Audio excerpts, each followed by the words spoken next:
Inside your brand new 2021 Mazda Miata. The automatic ding cranks right here on the left side, as well as to lock and unlock your doors.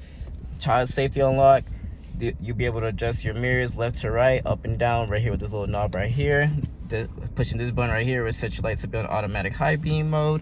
This button right here will open up your gas pump.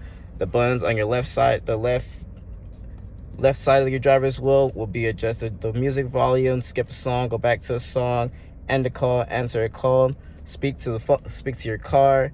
You'll be able to adjust your lights right here, have them off, be on auto, high beam, brights.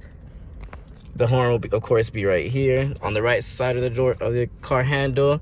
You'll be able to change the settings of the odometer, see the range after reset, the indicator, how fast you're going, how much you have left, the G motor function, driver assist, whether or not you should take a break while driving or not. Of course, you'll be able to check your speed right here. On the bottom of it, this is automatic cruise control as well. Your windshield wipers will be right here. The back windshield wiper is this button function right here. And then over here, we have the front defoggers, the back defoggers, the automatic defoggers, whether or not you want the fan to be off, turn your car hot or cold, whether how strong you want the fans to go.